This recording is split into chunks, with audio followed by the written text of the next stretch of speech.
welcome to What Is My Podcast About? This is a podcast where we get together on a fortnightly basis to just discuss something to see if that's possibly what our episode will be about and the podcast as a whole. My name is Keith Ramsey. As always, I am joined by Peter Akerley Howdy. and Matthew Grace. Hello. So, as you could probably already tell from the audio, we're not recording this one in person like we normally do. Our last episode was not the planned one, but we did release that Death Note episode. And now we got our actual episode this week. Yeah, Nova Scotia went back into lockdown, and so we went back into hiding. They'll never find Eventually. us. Unrelated, of course. Unrelated, yes. Our hiding had nothing to do with Nova Scotia going into lockdown, and we just thought it'd be fun. Fun is not the word I should be using. Probably. Cool. What's going on in the world? Because I have been living under a rock, quite literally. Yeah, it has been a bit of time since we last discussed what's going on. Some more of the older news.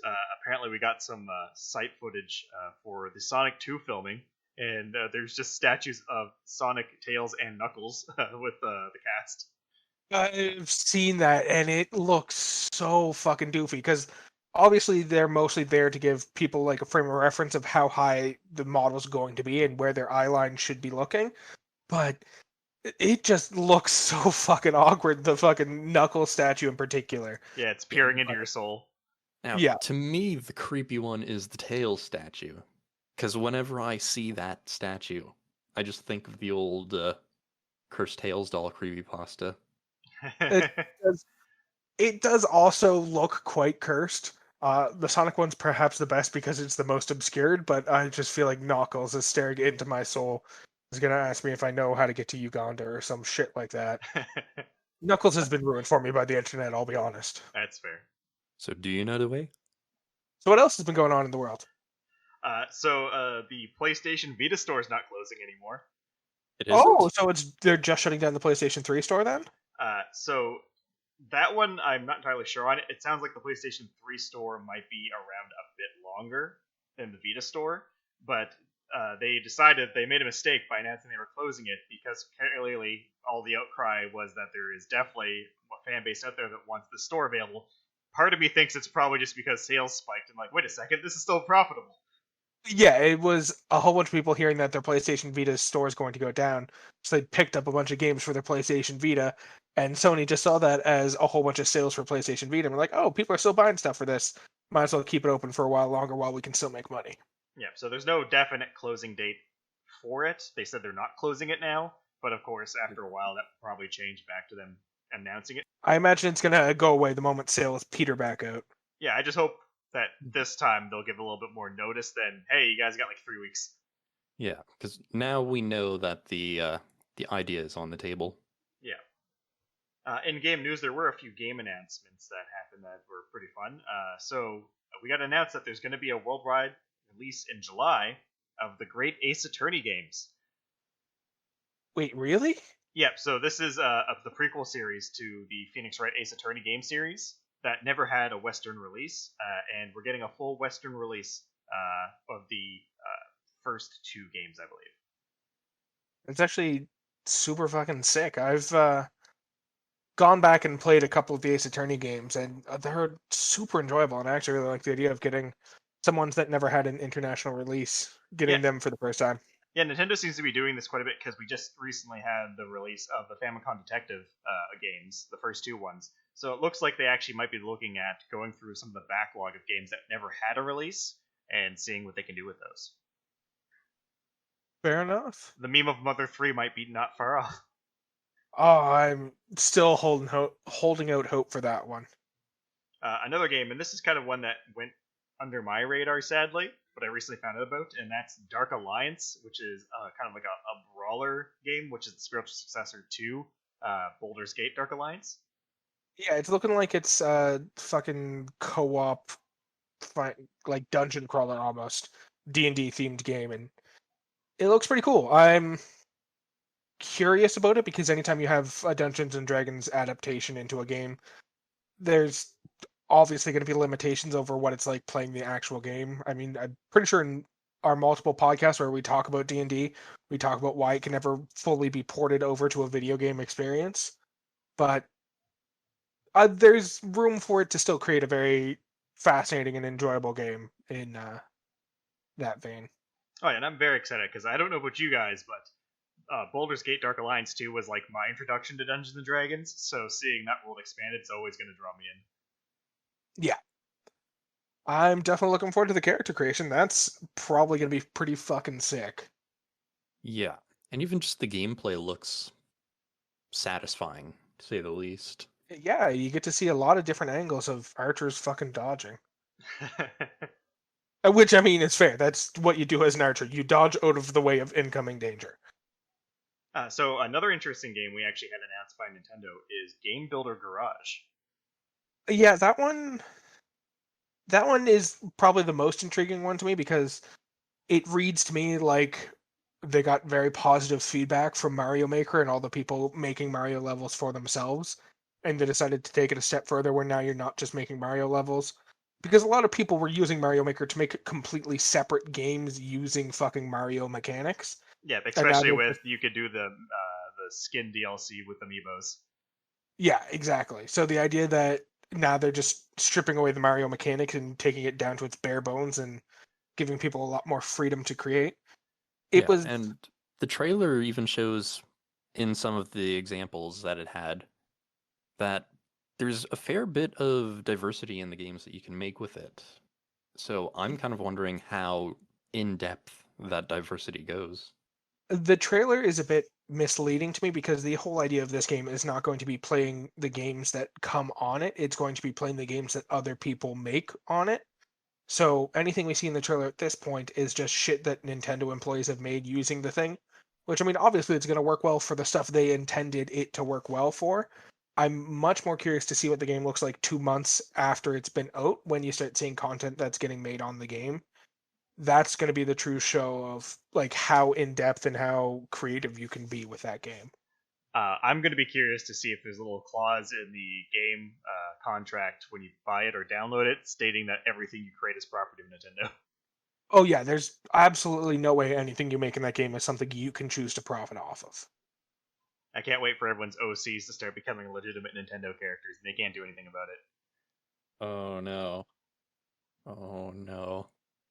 That's not going to turn out well. I'm definitely looking forward to people's pixel art being in games online because you know Nintendo's gonna have some fucking filters for that. Because once again, part of the trailer it shows them making pixel art of someone swinging a baseball bat. There's gonna be some very aggressive filters on that pixel art. I'm not going to get the game myself, but I am very interested in seeing what people can come up with Yeah, I'd be in the less game. curious in using it for making games, although making games is something I, like everyone else who plays video games enough, is curious about. But I'm definitely curious to see what other people make out of it because it's always fascinating when you give oh, fuck that sentence. When you give the entire internet creative tools just to see what the fuck they come up with. It usually is just dicks. That's what It it is. Dicks are swastikas. it usually is just dicks, but like to bring it back to Mario Maker, which is kind of the predecessor to this game, people made some really fucking impressive shit in that game. So I'm looking forward to seeing what they come up with in this one. And you know there's going to be the community who goes and tries to make the most difficult games possible. Just like that community that makes the most difficult Mario levels possible. Yeah, there's going to be two ends of the spectrum. There's going to be the people who create a game where you press one button and then you win, and there's going to be the people who create a game where, of the billions of people who played it, 3 have succeeded in finishing it. And you need pixel perfect button inputs to be able to get through any obstacles in it. Yep. So this next one's actually a bit of game speculation. But apparently David Hayter has quote-unquote confirmed that we're getting a remake of Metal Gear Solid. Really? Yeah, so he has specified that he himself has not been notified of anything or what's going on with it, but he stated that he has an insider friend that's within the company that gave him a heads up that they are remaking Metal Gear Solid. I'd be very curious about that. It's been a very long time since I played the original Metal Gear Solid, so I'd be curious to see a remake fully updated to modern graphics. Yeah, and is it going to be like an upscale situation where it's the faithful adaptation of the game, just a more better looking one? In that case, are they just going to be using old audio files? Are they going to be recording? Or are they going to make it more like the more recent Metal Gear games? In which case, what does Shadow Moses look like as an open world game? Yeah, that's definitely going to be the question. Is it just going to be the same game with retextured and adding 4K capacities, or is it going to be completely remade from the ground up but following the same story? Yeah, and obviously there's things they can't cut story-wise, so it's probably going to unfold the same way, but the map itself and how you interact with it's probably going to be where the changes we're seeing are going to come from. Yeah. Unless they just upscale the upscaled Twin Snakes, in which case I can't wait for kickflips off of rockets. Yeah. It's going to be one of those things. It's either going to be just an upscaled version of the original game, or it's going to be new mechanics, new map layout, but same basic story and plot. The thing that I'm really excited to see how they try to tackle, because I really hope they keep it in, but Psycho Mantis reading your memory. Oh, that was... Oh, yeah. I mean, that's probably even fucking easier to do nowadays, because instead of it just being a memory card which has your games on it, most of your games are owned via digital copies, and you have your save data on your hard drive specifically, so they're probably going to be able to tell you a lot more specific details about what's going on with your play history. Yeah. Especially considering there's a lot of indie games that look directly at your computer files and say, hey, you're actually logged into your computer as this user, so this is your name in the game. It's not just going to be, I can see that your most recent game that you played is Crash Bandicoot. Now it's going to be, I see that you died 37 times against this one specific boss in this game that you've been playing. I'm just like enjoying the whole concept, because before it used to be a Konami game, so I'd expect it would probably limit it to that. But just like it going like a step further of like going into your computer data, it's like, oh, I see your IP addresses, and then it reads it fucking off. Oh, streamer's nightmare. I like the idea of it like looking into games you play online and being like, man, you've got a 37% win rate at Call of Duty. You gotta shape up. That's fucking Bush League numbers. I see your accuracy is a 17%. Get better at your aim. You have a KDR of 1 in 19? What the fuck, man? I see you haven't turned off your computer in 37 days. I see you're still using the most acceleration default settings for Microsoft, chump. Let me demonstrate my power. I will now run your virus scanner. I see you're playing an illegally downloaded copy of Nier Automata. Oh, you know what the worst is going to be? Is if you're running it on PC, I'm calling it now, Psycho Mantis is going to fake a blue screen on your fucking computer. Oh. Or if you have a pirated version of the game, he's going to be like, dude, he's just going to do something like, this is a pirated game, or this isn't actually reality, and then just the whole game fades away. Yeah, it'd be something like, I might be a bad guy, but I'm not that bad. I still think my favorite idea, is their only form of DRM doesn't kick in until the Psycho Mantis fight, and then Psycho Mantis just verbally calls you out for pirating the game. And then actually deletes your computer. Yeah. deletes your System 32. Yeah. I really enjoy the forums of like people posting from their mobile devices of like, I can't turn on my computer ever since the Psycho Mantis fight. What am I missing? It's like, you're missing a physical copy that you paid for. That's what you're missing. Every copy of Metal Gear Solid remake that you buy for your PC comes with System 32. Yeah. Also a functioning operating system. That too. And of course, the big game news, which I've been the most excited for, is Resident Evil Village came out. I like the use of big. Yeah. The 10-foot tall game news. Yeah. So I only played the demo. Matt, I understand, has very limited experience with it. And Keith, you're almost finished the campaign. Yep. So what are your thoughts? Scale of 1 to 10. Scale of 1 to 8. What would you rank it? You see, that's a problem, because I was going to give it an 8 on that 1 to 10 scale. So if I kind of like adjust for the reduction here, that puts it at a 6.5, 7. Okay. I can live with that. Like, I love Resident Evil, and even the shittiest game is going to probably be at least a 5 in my heart. But this game is nowhere as scary as 7 was. 7 by far is like the peak so far with the franchise. This game takes a more action pursuit on things, so it feels more like Resident Evil 4, it's a great game. It's just not a scary game per se. It has moments in there that are like really horrifying, like the fucking regenerators in 4. Yeah. And that's mainly the Bienvenido stuff going on in the game. Not going to say what it is specifically, but that's where most of like, holy shit, what the fuck is going on. So how does it stack up to the other Resident Evil games? In particular, in recent memory. Let's not compare it to all the old ones. Just because I want to save some time and talk about our actual topic today. In that case, I think in recent like Resident Evil history, Resident Evil 2 remake is still probably the best one. But that's because it's really hard to say anything negative about Resident Evil 2, especially when they did such a beautiful remaster and remake of it. Yeah, the remake was kind of flawless from my point of view. All right, that's fair. It was definitely on my list of ones I wanted to play because, as I said, I played the demo and the demo was actually really fucking enjoyable. So now that I hear that the full game's also quite good, if you enjoyed Resident Evil 4, you'll like the way the game is played, and it's in the style of Resident Evil 7 with the first person and all of like mechanics from that game. So if you like 7 and 4, there's no reason you shouldn't like this one. I liked parts of Resident Evil 7. What part specifically? Was it hiding from Jack Baker? Hiding from Jack Baker was definitely fun. They were just... I have not the highest tolerance for horror, and there were parts that got to me a little bit, but no, I definitely enjoyed the game, so... That's why I don't play them. 7 is definitely the peak horror of the franchise. We're gonna force you to play this one, Matt. I'm gonna be honest. Yeah, no, I'm not. I watched a playthrough of 7. There's no way. Even if He's you locked already me in a room, we're I gonna would not play that. We're gonna strap you to a chair, put a VR headset on your head, and you're gonna play through 7. No way, no how. We already said that it's not as scary as 7, so if 7's too scary for you, perfect. This one's not as scary as too scary for you, so you'll be fine. I've started watching a playthrough of 8, and yeah, I'll admit it is nowhere near as scary as 7. But that in part could also be the fact that, as opposed to zombies or other like biological horrors, they've thrown in vampires and werewolves.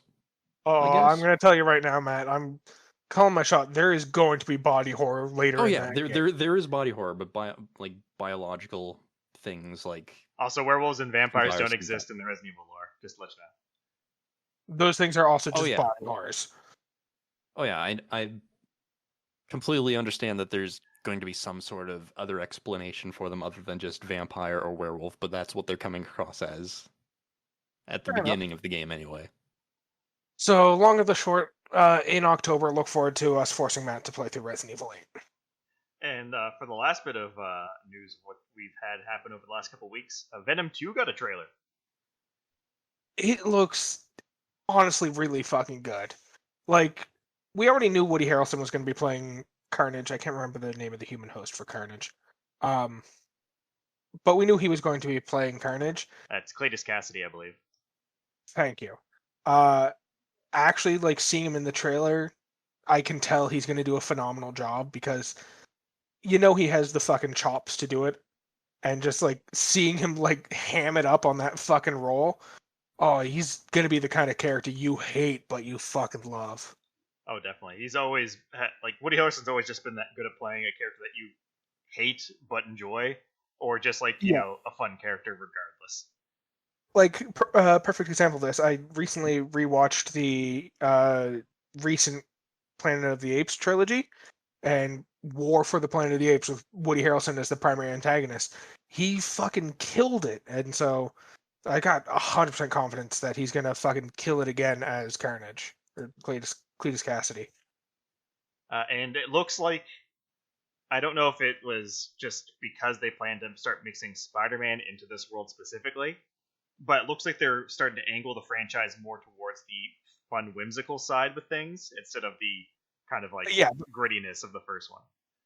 It's hard to tell because it's just a trailer, and trailers can sometimes be quite misleading, but the first one was Suicide Squad. A fairly dark movie, but this one, there's a lot of jokes in the trailer that makes it look like it's just going to be kind of fun.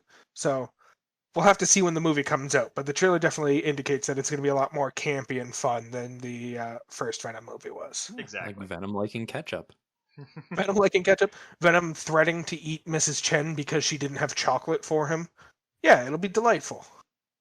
It'll be a treat, one might say. So with that, I think it's time to get into the topic. So what I is the think so. topic? So as you may have already noticed, and of course we were going to cover it, we're talking about Falcon and the Winter Mephisto. I thought it was Mephisto and the Winter Falcon. I thought it was I Mephisto, already Winter Mephisto. I fucked up the joke I was trying to make. Oh god, I was trying to say Mephisto and the Winter Soldier, but no, I called him the Winter Falcon. God damn it, Peter, you're the worst. Captain Winter Falcon. So we've all watched it. Yes. So I guess starting Yeah. off, I think a good question to start with on this one is, compared to WandaVision, how do you feel about this series? I had a very positive experience with WandaVision. I had a more positive experience with this one. I didn't dislike WandaVision by any stretch of the word, but I highly enjoyed this one. Yeah. Same here. I enjoyed them both, but this one certainly felt a lot more like an actual Marvel movie, as opposed to Well, Marvel branded characters, but she's doing her own thing and might be a little crazy. Yeah, like WandaVision was definitely a change from what the franchise has been up to this point. It was definitely breaking new ground. Yeah, But I expect to see more things. good. Yeah, oh, definitely, and I do expect to see more things like that moving forward. But Falcon Winter Soldier, yeah, definitely, it's more a grounded thing you'd experience, especially within like if you want to take each franchise within the MCU as its own thing, it fits more in line with what you expect from a Captain America story. yeah. Yeah, and I love the interactions between Sam and Bucky. I love how their relationship develops over the course of the series. I think the really key thing about this one, and probably the reason I enjoyed it a little bit more than WandaVision, is it kind of seems, for now at least, that each of the Marvel Disney Plus series that they're making are going to fit like a different vibe for like TV series. Like WandaVision very much so lent into a lot of sitcom-y tropes over the ages. Like, yeah, that was kind of the idea behind the series, but it had a lot of sitcom-y things. This one definitely had a lot more of the buddy cop type vibe, and it's looking like Loki's probably going to be a bit procedural or monster of the week-ish with an overarching plot over top of it. So I just feel like the buddy cop vibe worked a lot better for Marvel series than a sitcom did. Oh, definitely. And with what the story is, that fits a little bit better because obviously, as most people have seen Endgame at this point, it ends with old Cap giving Sam the shield and saying, "Well, you're Captain America now." And Sam seems a little untrusting of this. He's like, "Oh, it feels like it belongs to someone else." And I feel like a lot of people probably thought, like, "Oh, okay, now Sam has the shield. He's Captain America. What happens with that?"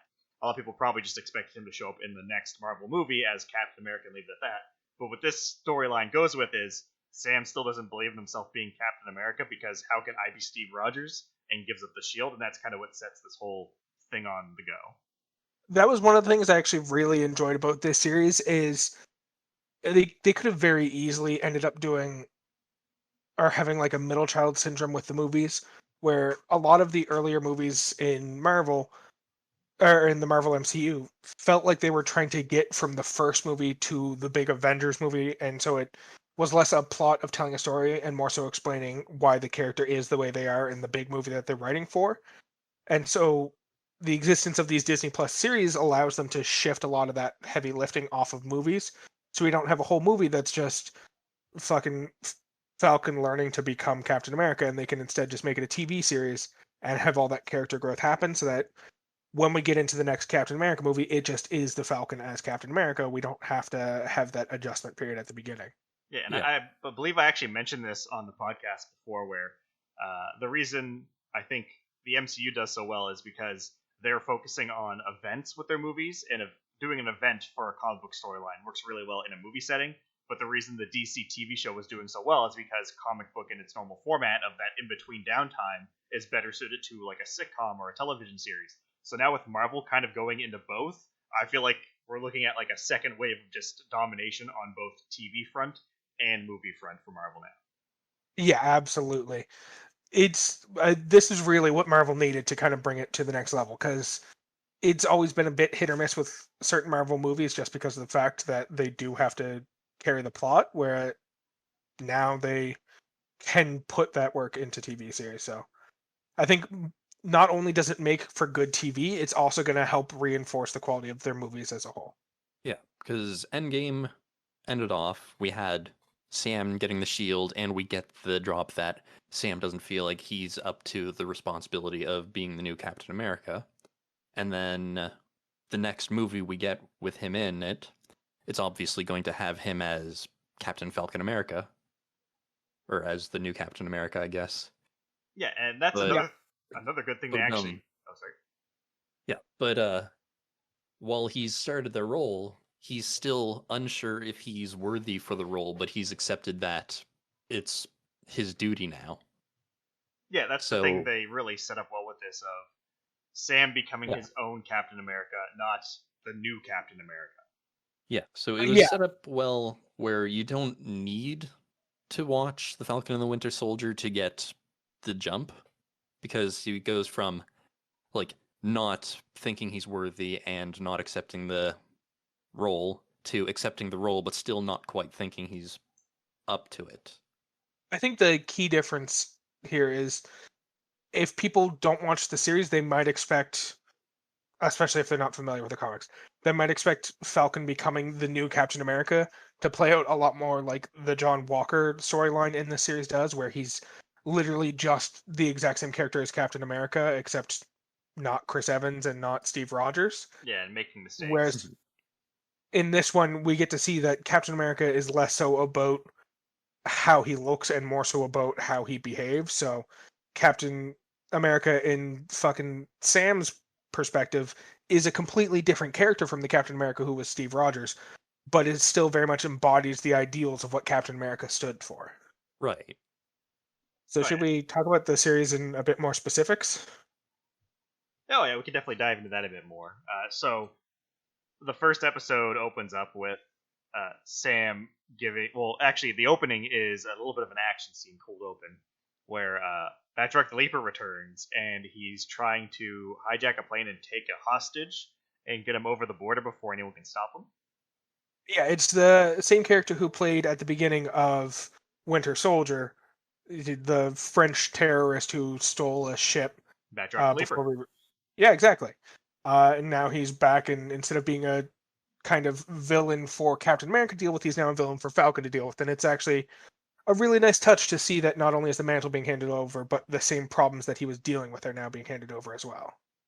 Yeah, so the opening set piece is really just kind of to show us, or remind us, I guess is a better way to put it, what Falcon can do specifically.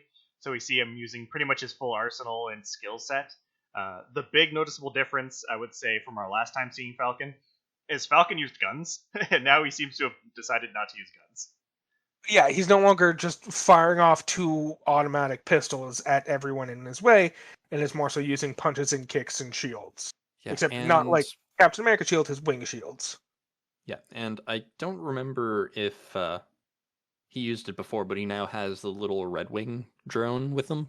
Yeah, so We that was saw him use it a little bit, but it Yeah. wasn't a kind of separate character, whereas this one it's given a lot more agency and is treated as its own separate thing. Well, in Age of Ultron, at the beginning scene for that one, he calls it Red Wing, and I can't remember who it was. Someone stated, I think it was Black Widow, that she didn't care for it, and he was very adamant about she apologized to Red Wing because it would hurt his feelings. Right.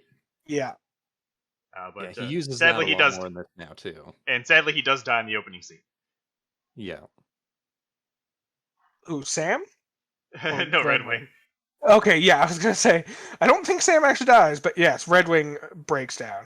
The one of 3 times in this movie or series. Yeah. So once we see what's going on with Sam's life, we get a kind of similar action sequence of what's going on with Bucky's life, and that we see him having a nightmare of not even really like a proper nightmare. It's more so him having a flashback to the shit he had to do as the Winter Soldier, because even though the programming's been taken out of his head and he is a free man, he still has all the memories of being the Winter Soldier.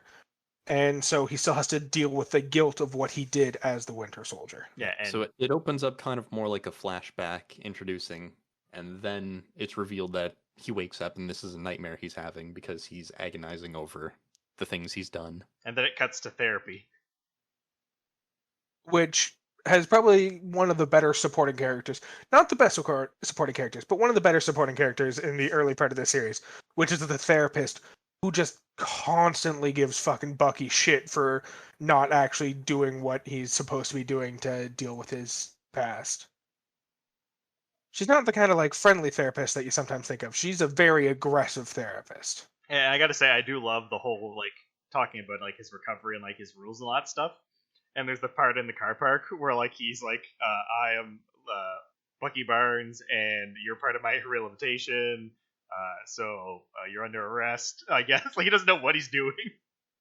Yeah, because he's dealing with a senator who got into power by supporting Hydra, and so he ended up killing some of her political opponents to get her into power. And so his idea of making amends is sending her to jail for working with Hydra. Yeah, he has a book and he's checking names off of it. He did note that most of his making amends so far has been him fucking with people he helped rather than making amends to the people he hurt. Well, he does have them on the list too, but Yeah, they're on the list. He just hasn't actually been following through with helping them. yeah, because he actually has sushi with this older guy named Yori, who his son is missing. Well, not missing, but was killed. But he doesn't know why. And then through the flashback, we saw that it was actually Bucky that killed him because he saw something. Yeah, but Yep. he can't really come to terms with that, and he doesn't feel, I guess, ready to reveal that he's the one who did it. And so he just kind of runs away from that situation. Yeah, and I guess the surprising thing about this first episode is that even though the series was kind of sold as like, oh, it's Falcon and the Winter Soldier buddy cop series, they actually don't meet in this first episode. Yeah, no. They have very different paths, it seems. Well, And- that's also They meet up very quickly in the second episode. It's just the first episode, there's no interaction between the two of them. oh yeah, it's definitely implying the tension there too, because the therapist even calls out, it's like, oh, why are you not answering Sam's calls? Yeah, have you hung out with Sam, the one person who has the most joined experience with you in life? Because the two of them were both little captain's best friends. Yep. Speaking of running away from things in Sam's running away from the responsibility that was given to him by Cap, in that he, instead of taking up the mantle of Captain America himself, he decides to give the shield to the Smithsonian, who has the whole Captain America wing of their museum, because he doesn't think anyone should carry the mantle. He thinks that's one of those things that should be left to history. Yeah, he thinks that the symbol is useless, the person that's important. Yeah, and he's just not sure that he can be the person. Of course, the senator he gives it to is the most untrusting looking guy, and this is where we actually get our Rhodey cameo. And pretty much Rhodey's just here to say, the hell are you doing? Why don't you just do it, right? Yeah, why don't you just take it yourself? Come on. We do have some other important character introductions, though, throughout this episode. The first one we get, which is not an important one quite yet, but Joaquin Torres, who is kind of like the guy that works with Sam, his almost sidekick in the military contract stuff they do. He's the man in the chair, to quote Spider-Man Homecoming. Yeah, although in the comics, you might recognize the name because he is actually the person who takes up the mantle of Falcon after Falcon becomes the Captain America. Okay. I guess that comes into play later in this series. Yeah, when something happens. Falcon has his wingsuit destroyed when he ends up fighting against John Walker specifically. He kind of has that moment where he's got the shield and the broken wings, and he kind of has to make a choice. And he could have said, well, I'm going to keep both of these, but he kind of chooses the shield. And he's like, yeah, these are yours. Do with them what you want. And then we kind of see him at the end of the series working on them as the news announcements going out about what happened. Yeah. Because, surprise, surprise, Sam gets his own version of the flight suit. Yeah. Except it's painted Captain America colors. Yep. And made by Wakanda. So you know it's got some extra things they're going to show off later on. Hopefully, I had a bit of fun laughing about it because I assumed, perhaps incorrectly, but it makes sense to me that if it's from Wakanda, it's probably got vibranium all throughout it, so it's bulletproof. But they make a point of not giving him any sort of head protection, so it's bulletproof anywhere except for the head, where if he gets shot, it's guaranteed death. Yeah. And I just like fact that it potentially also has a hidden kill switch that only the Wakandans can activate, just like Bucky's arm. Oh yeah, we have Yes. to 100% assume that every time we see Wakandan tech from this point forward, there's a kill switch on it. Yeah, there's the means for Wakanda to turn off that technology. Yeah, because they made it, but they don't want it used against them. Of course not. They learned from the problems in the Black Panther movie. Yeah, they learned from Killmonger when he used Wakanda tech against Wakanda. I mean, some of Wakanda was willing to support him, but others didn't. True. Right. I don't think. I think the kill switch was probably in there from that point as well. It's just like we can use it on you and you can use it on us, so it's kind of a stalemate. Yeah. But for Bucky, it was also probably because he was the Winter Soldier, and just in the off chance that he falls back into enemy hands. So there's really two more big scenes in this first episode. The first one is the introduction of the Flag Smashers. Yep. So this is a little confrontation we get with Torres and the Flag Smashers, where he gets the shit beat out of him. Yeah, we it's goes not undercover explicitly as- written out, but we're He goes given undercover as part of their little organization to try to figure out more information about them. Yeah. and we find out that there's definitely superpowered individuals in the group. It's not explicitly laid out that they're super soldiers, but we see them displaying what can logically be assumed to be super strength because he is thrown across the street into a fucking telephone pole. Yeah. And then that's kind of our indication that, the Flag Smashers are probably going to be the villains of this one. Now, if you're a fan of the comics, you might know that Flag Smasher is actually a single character, and he pretty much is the same thing as the Flag Smasher ideal, where world borders are the result of conflict, so the only way to have true peace is to get rid of all borders. Yep. And this one, they kind of break it up into its an organization, with the main character or the leader of the Flag Smashers kind of being the, I guess, stand-in for that character. Yeah. Which is fun because I believe the character's name in the Marvel Comics was just Karl Morgenthau. Yeah. And now they make the MCU character who's kind of the leader as Karli Morgenthau, which is, I suppose, a play on the original name, except it's different. Pretty much. I don't know what I'm trying to say. And then the last big scene is actually the ending, where we see the news feed introducing the new Captain America, which is John Walker. And you've probably seen the memes from this one as they imposed his face onto Up lots of times. Yeah, a lot of people tried to suggest that he looks like the grandfather from Up. People, there was a lot of controversy about this character, which made no fucking sense to me. People hated John Walker, and in particular Wyatt Russell, for playing him. Which, like, the whole point is they got annoyed at him for trying to fill the shoes of fucking Chris Evans as Steve Rogers. And the whole point is the character is not supposed to be able to fit Steve Rogers' big shoes. Yeah. So to give the actor playing him shit for not being able to do the thing that he's not supposed to be able to do is kind of fucking ridiculous. Oh yeah, and that's kind of the weird, like, it's a weird thing with more of like media like this in the modern internet age, where people get really upset at characters and then get angry at the actor playing the character instead of praising them for doing such a good job that you are angry. I think one of the earlier big examples of this would be the guy who played Joffrey in Game of Thrones. Yeah, the guy who quit acting because he got so many death threats over his portrayal of the character, when the character's whole perspective was supposed to be that they're hated. Yeah, he did an excellent job playing the character, and everyone just hated him so much that the real life guy was getting death threats. Another example, more recent of this one, would be the character of Rose in Star Wars, where people were getting really angry at her for ruining Star Wars, when it's like, she's playing a character. She didn't even write the character. Yeah, she's not at all responsible for what the character's doing. She's just playing a role that she was cast to play. Man, people are fucking dumb.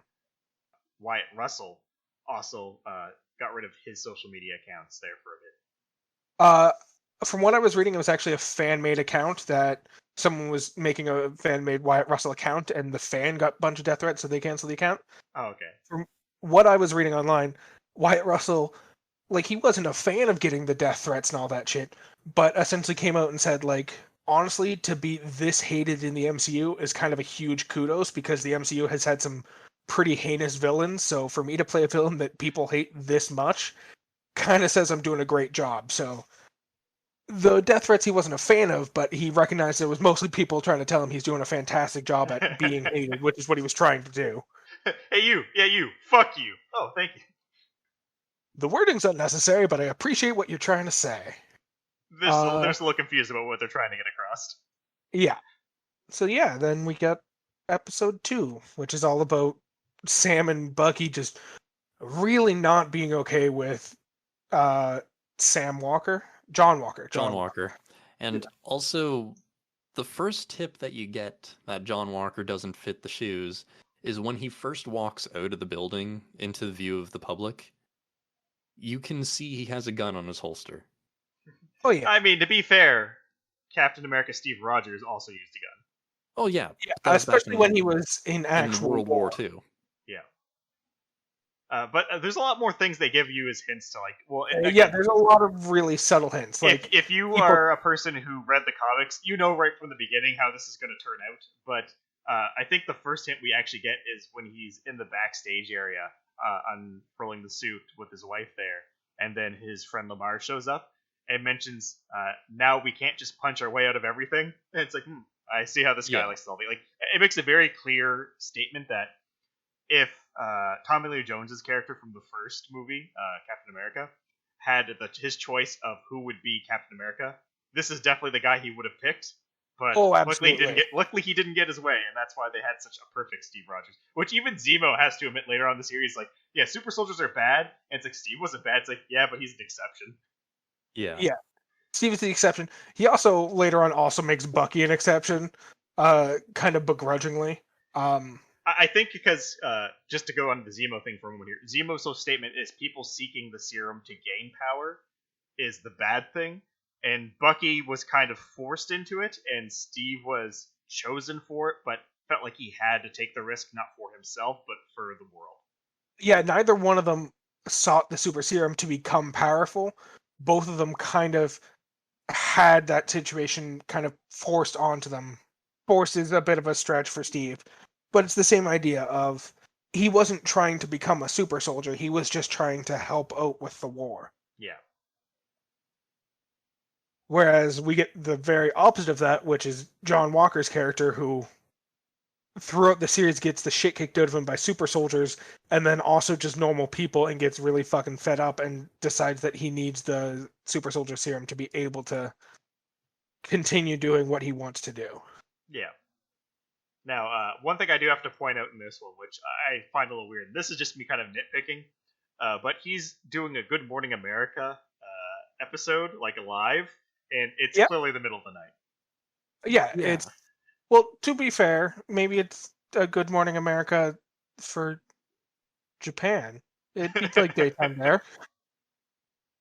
They also might have just recorded it live, but not actually like aired it live, which would be a weird thing to do.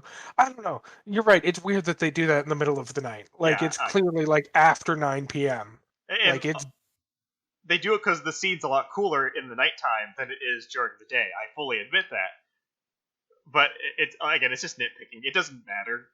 Yeah, it's probably specifically for like the added details of them being able to use spotlights to shine on fucking John Walker to show how he's literally in the spotlight now and the whole world's watching as like kind of a metaphor for what's going on. But like, it's weird that it's a Good Morning America segment that's happening in the middle of the night. Yeah, because I really just had to stop and think for a moment when it was clearly nighttime and John Walker says, "Good morning, America." I'm like, wait, it's clearly nighttime. Why are you saying good morning? So what ends up happening here then, so we get the little interview with John Walker. He seems like, a good old American guy. He's friendly and charming and all that stuff. And then as the story starts going on, we have Bucky and Sam are, in a weird way, forced to team up. But it's more so Bucky wants to tell Sam something and discuss it, but Sam has something he has to do, so Bucky's like, fine, I'll tag along. Which I'm pretty sure also violates his, like, rules. Yeah, because he's technically on parole at that time, so he can't exactly go to fucking Munich to deal with terrorist situations. But he does anyways. They didn't really say he couldn't, just that he has to be back for regular check-ins with his therapist. That's fair. Yeah, but I still feel like he's technically on parole, and most parole guidelines are you can't leave the state, let alone the continent. Yeah. Now, I will say, I think this scene has probably one of the most favorited fan moments in it, which is Sam referring and starting with the whole concept of the Big Three. Yes. Yes. Wizards, robots, and aliens. Doctor Strange is not a wizard. He's a sorcerer. Sorcerer's just a wizard without the hat, Matt. I believe we've had this conversation on a previous episode already, but again, specifically, Funky is correct that he is a sorcerer, because if you look at the rules of what a sorcerer is, that's what Doctor Strange is. Yeah, we definitely had this discussion. We don't need to keep going down this path. I think the general idea is fuck the word wizards, let's just call it magic, robots, or aliens, because so far that has been the cause of the problem every single time. And this time is different. It's not. It's super soldiers. Yeah, but Which they was the get solution to a lot of those earlier problems.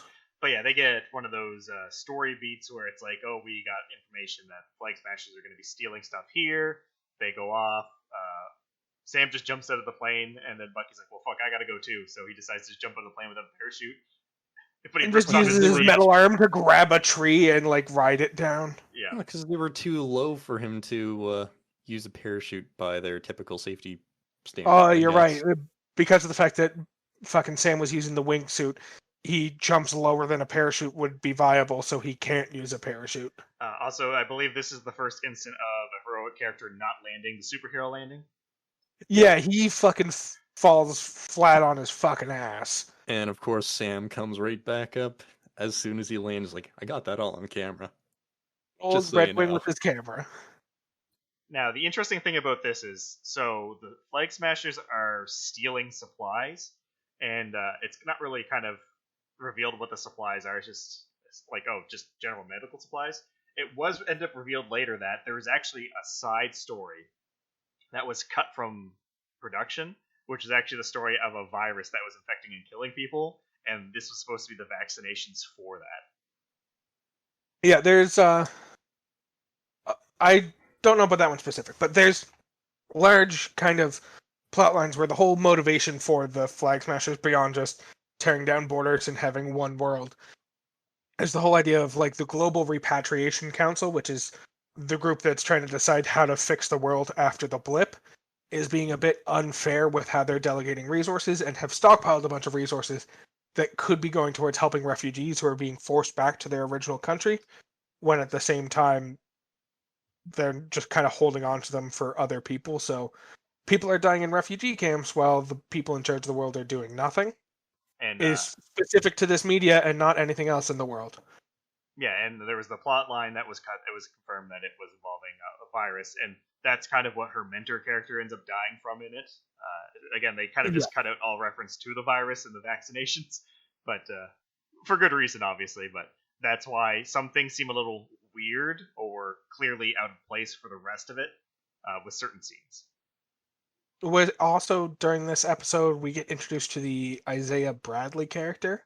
Yeah, so after they kind of botch the catching Karli and find out, oh, she's super soldiers, and they get beat up, they have that moment with Walker first, where Walker tries to recruit them, but like, right, yeah. Bucky's not giving him any shit. It's like, yeah, no, just let me out here. And Sam seems like a little bit willing. He doesn't like fucking Wyatt.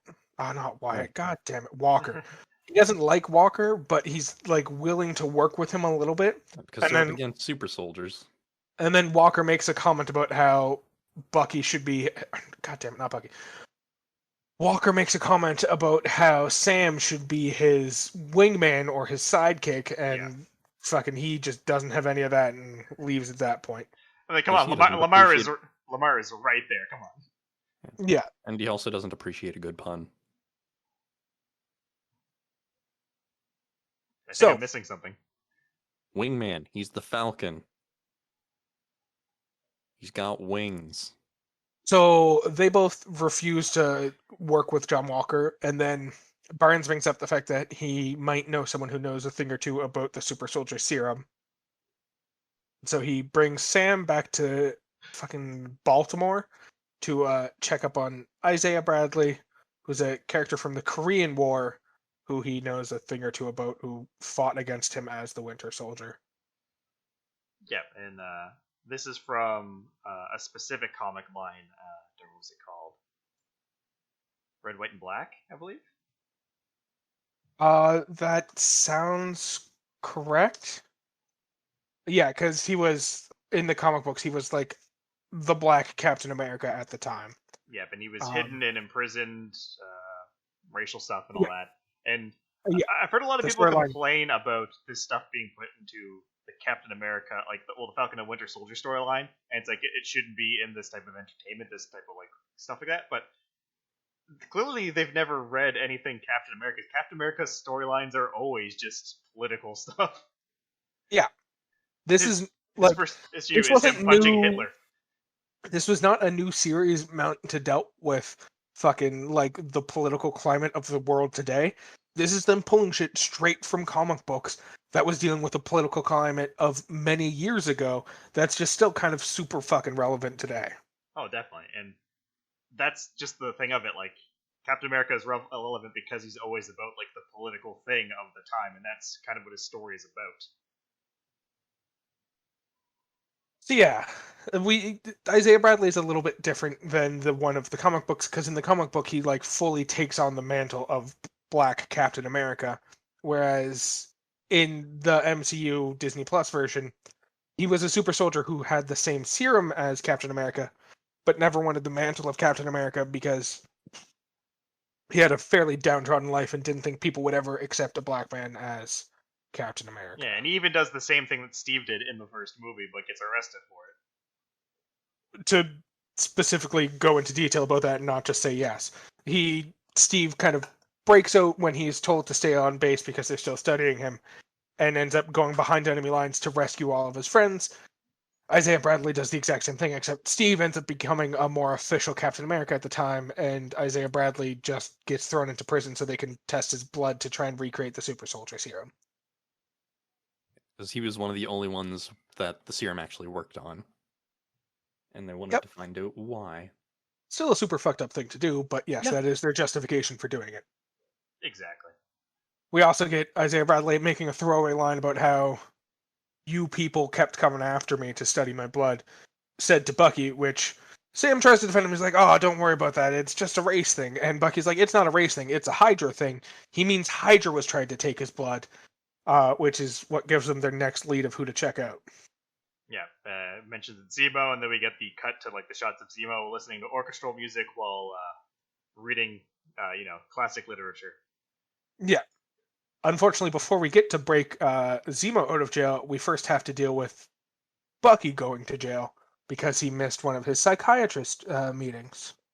Yeah, and this is where we start getting like the smug asshole John Walker in full force, because eventually Bucky does get out of jail and gets approved to not have to go to his therapy anymore. And then when she's like, oh, who authorized that? He doesn't say like, oh, I got the approval. He just kind of points to himself and smirks like, of course it was me. I'm a captain, which is like kind of a smug reference to Captain America, because Steve Rogers tried to like pull the whole technically a captain line before, and Tommy Lee Jones was just not having it, whereas fucking when John Walker does it, no one fucking calls him out on that BS, because I think he actually did have the military rank of captain, which is good for him, I guess. But then we get the very fun scene of the joint couples therapy between Sam and Bucky that the therapist forces them both to participate in before she gives them the go-ahead to jet set around the world and solve all the problems. And their impromptu staring contest. So good. We also get the kind of reason why Bucky is very upset with Sam this entire time, because he feels that Sam turning away the shield means that Steve wasn't right about Sam and that he wasn't ready to be Captain America, and if Steve wasn't right about Sam, then maybe he wasn't right about Bucky, and Bucky doesn't deserve to be saved. Which is some pretty heavy emotional shit to put on another person, but kind of explains where Bucky's coming from this entire time. I mean, both of them have like really heavy baggage when it comes to the Shield and its kind of like what it means to each of them. Yeah. And dealing with what it means to them as well as what it means to those around them and how they fit into that.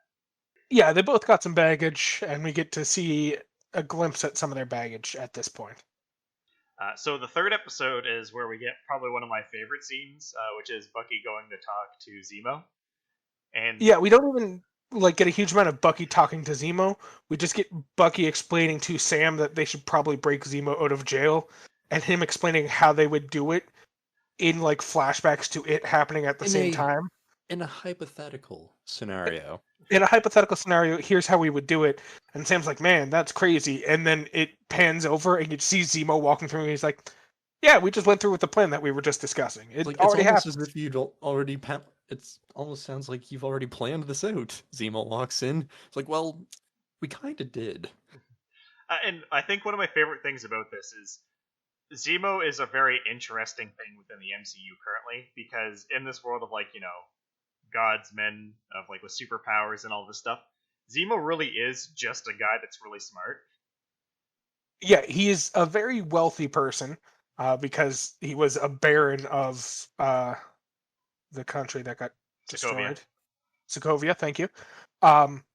And he has long held the belief that super soldiers shouldn't exist because super soldiers are inherently supremacists by their very nature of their existence.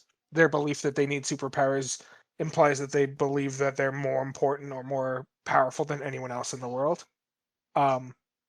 Which is a reasonable, I guess, stance to take. Well, it also lets them kind of better establish his motivations in Civil War, because in Civil War it kind of came off as he just wanted revenge against the Avengers because his family died in the Sokovia incident.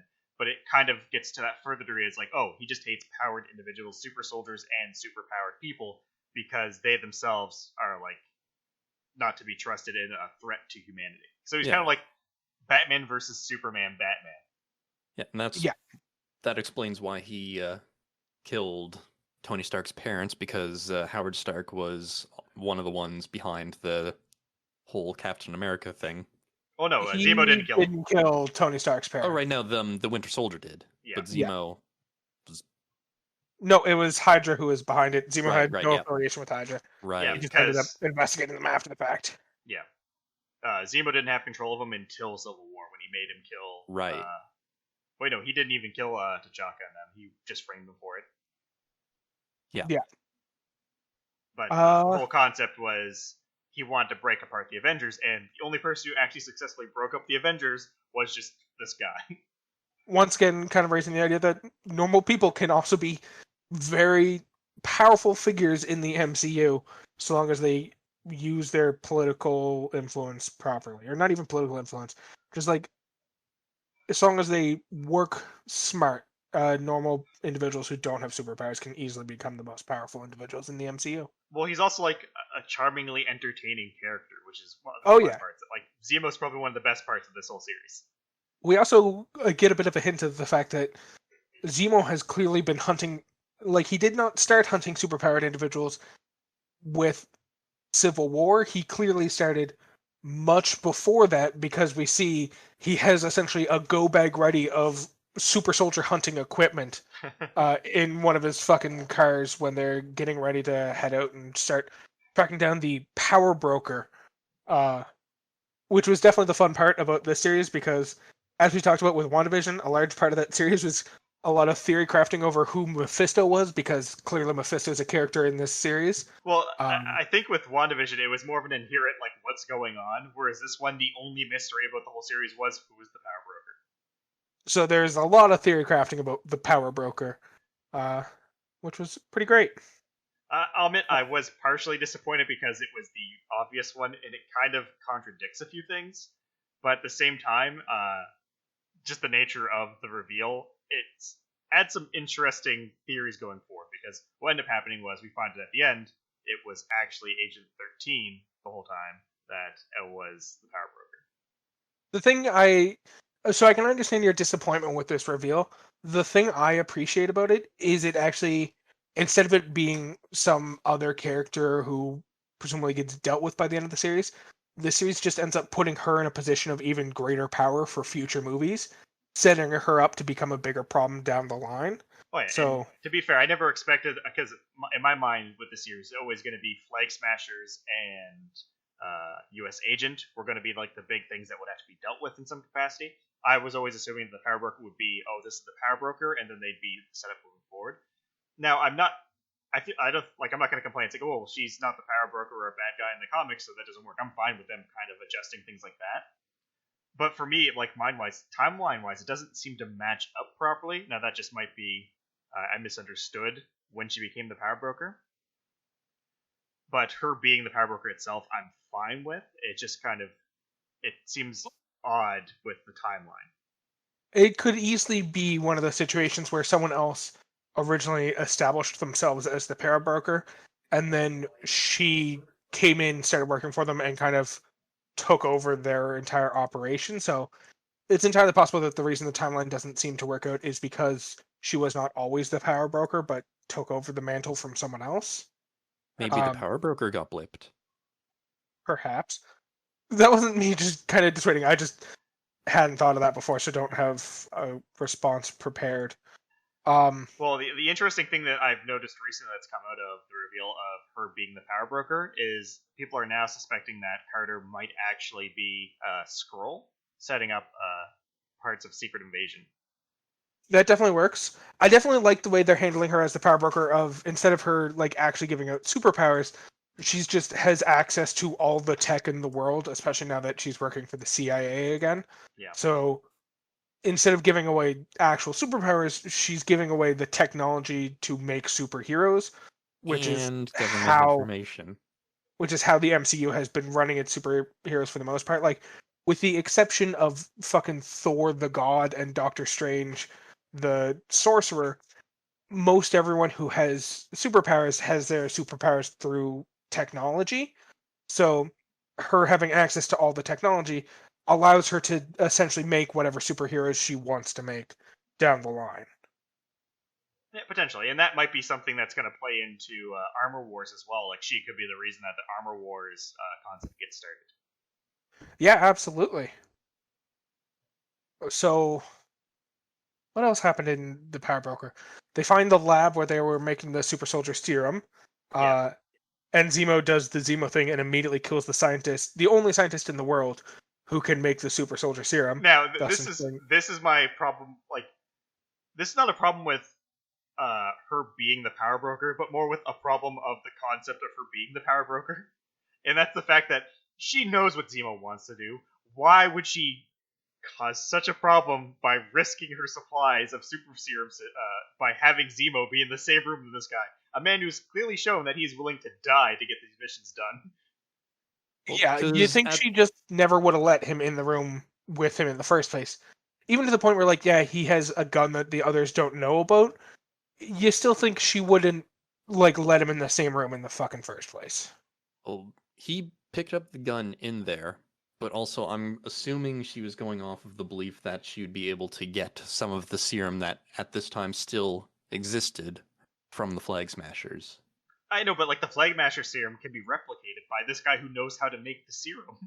Yeah, but I'd imagine if they got their hands on the actual serum, then they'd easily be able to reverse engineer the serum. It's definitely possible, but risking the cow just to get a few Yeah. bottles of milk to, possibly synthesize more milk just doesn't make sense. Yeah. Especially Again, where, like, she also probably just assumed that Sam and Bucky had him under control since he had no weapons at the time. Yeah. I can kind of understand that, but I don't think her plan was to be able to reverse engineer the serum from the Flag Smashers, because No, it certainly wasn't at the beginning. The whole rant that this guy goes on when he's talking about recreating the super soldier serum is how a whole bunch of scientists have had access to fucking Isaiah Bradley's blood, essentially, and none of them have been able to reverse engineer. And he's the only scientist in the world who, over the course of like 60 years, has managed to reverse engineer the fucking super soldier serum. and not just And reverse then engineer it, but make it better. Yeah. Yeah. And he got fucking blipped out of existence, and then over the course of the 5 years he was blipped. I'm sure making Super Soldier Serum wasn't the top of anyone's to-do list, but no one managed to recreate what he had done over those 5 years. So, I think it's safe to say that with him gone, it's unlikely anyone's going to be remaking the Super Soldier Serum anytime soon, until they need another Super Soldier in the MCU. Yeah, I think the only person that would be in the world right now that could possibly do it would probably be the Thinker. Regardless, Nagel dies, and Yeah, and this is the other problem. Like, should we assume that the guys that she was fighting were her guys, or guys that just wanted to kill them? They were just bounty hunters out for. yeah, because earlier on in the scene, they get hired, or they get framed for the death of Selby, one of the criminals in the Madripoor, I think was the name of the country. Yeah. Yeah, so they kill. It's pretty much well, they don't. And then Yeah. an open bounty was put out on their heads. Yeah, so the people coming after bounty them. hunters in the city are after them. So the people coming after them probably weren't working for the power broker. They were just generic criminals who wanted to collect on the bounty. Yeah. So the other issue with this is the rocket launcher guy also kind of just kills Nagel, even if Zemo didn't. So I'm just, this is for a person who's the power broker who is like so good at planning all these things, this seems like just a really shitty part of their plan. I can understand her reasoning probably was because he had gone into hiding and wasn't helping out the power broker anymore, so she was probably trying to use them to flush him out. But yeah, it was not the best plan in the world because it was a plan that had a high likelihood of getting him killed. Also, she was with Sam and Bucky at the time and didn't want to lose their friendship by, I don't know, making them think that she might not be entirely good. So she'd still want to help them fully. So them being there kind of threw a wrench into her plans to begin with.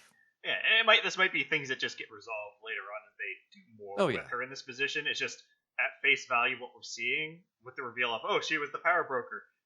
There's holes in it that make it feel like it was, they just picked the character that fit with the story and not so much thought about it. But again, it could be just a misunderstanding.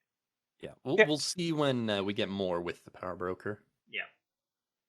But yeah, after all of this crazy stuff, she takes off, and then they go to a hiding spot in Lithuania.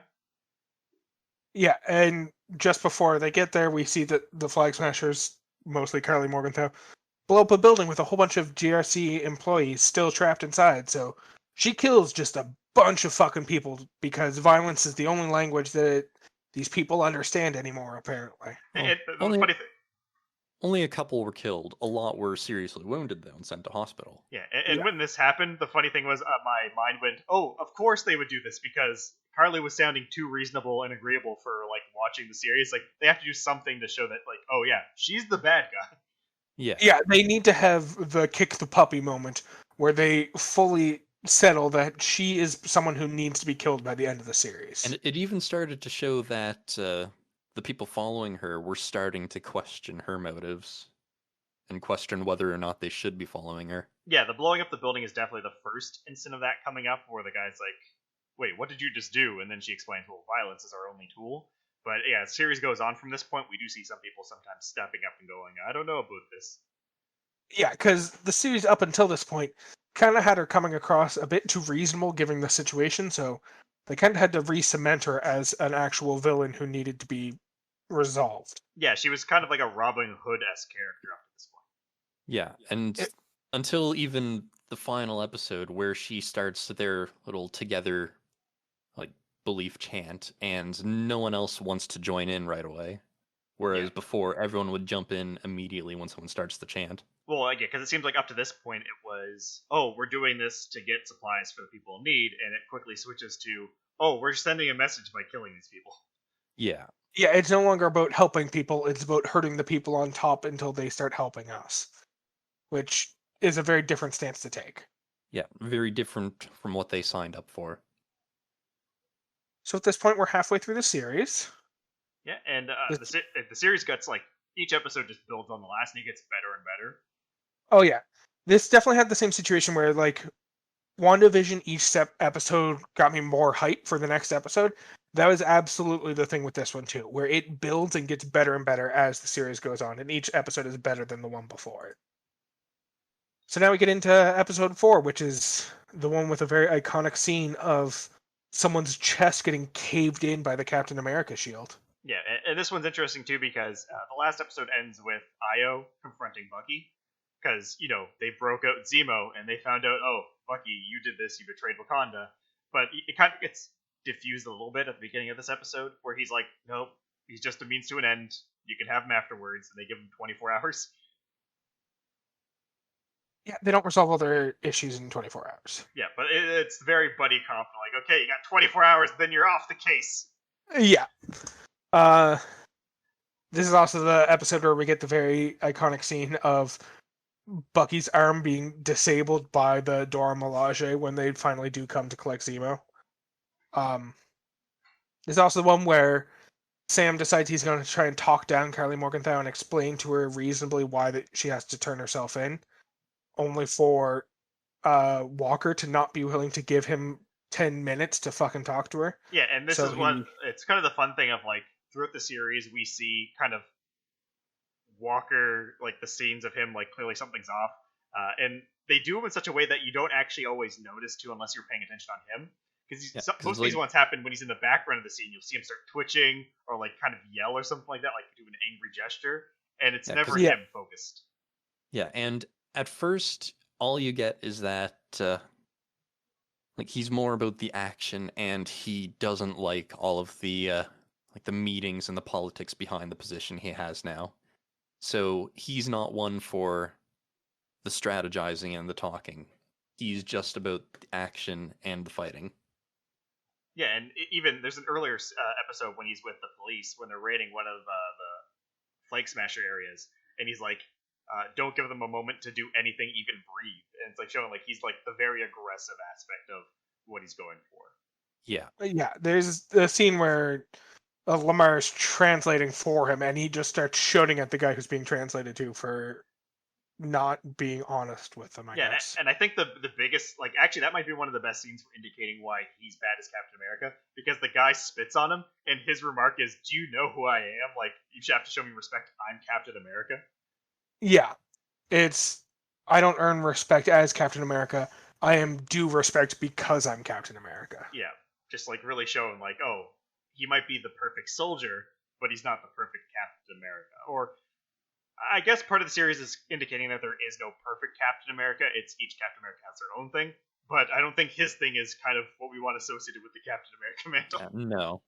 Yeah, because the whole point of being Captain America is you represent America, the country, on a global scale. And whereas I mean, he definitely he was more America's ideal soldier.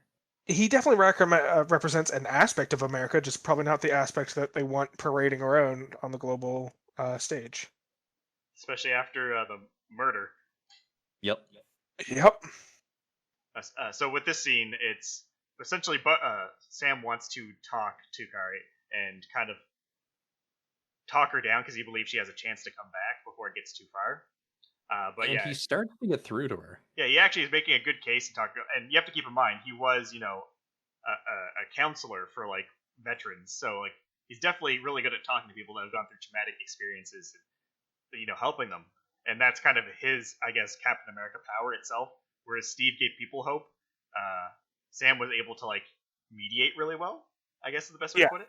He's a good, like, negotiator and, like, bridging of people. He's good at, like, speaking to people's hearts. Yeah. Is how I would phrase it. Like, this is going to sound weird, but, like, Steve was able to bring out the best in the people around him, whereas, like, Sam has a really good understanding of people as a whole and has a good capacity to talk to people on a level that they'll understand and be able to help them. Yeah, that makes sense. But yeah, essentially in this scene, Walker ruins everything by charging in. He starts twitching and walking around. And even Zemo's giving him the eye. It's like, something's wrong with that one. Yep. And then they end up losing Karli as she runs through the tunnels around the place where they were holding the funeral, only for Zemo to be the one to catch her. He fires the gun at her, and she drops the remaining uses of the serum. As she dives for cover, because her plan was to increase the size of their forces for their final assault. And this is the part where I think, like, I enjoyed Zemo up to this point, but like he's still a villain. But this is the part where it's like, he's a villain, but I can respect his villainy. Is the best. Yeah, he's the kind of villain who has such clearly defined motivations that, unlike John Walker, who you hate, Zemo's the kind of villain who, like, you have begrudging respect for while he does what he does, because he has such clearly defined morals and motivations. Yeah, he corners her, and then she drops the serums, and all of a sudden it's like, okay, you're cornered, I have my gun up to you, but these are the serums? I'm gonna just destroy these, okay? You're fine. Yeah, he didn't try to use it for himself or do something like that, like, oh, I need to use this power. I'm just gonna get rid of these so no one can use them. This is bad, get rid of all of it. But he misses one. Yeah. And can you guess who finds the one that he missed? I'll give you a hint. It's the worst possible person for it to fall into his hands. Oh no, Thanos! That actually is kind of horrifying to imagine. What would happen if Thanos got his hands on Super Soldier Serum? Would it actually make him more powerful? I mean, physically. Anyways. Well, it depends on how it would affect. His snap would take up 3/4 of the population.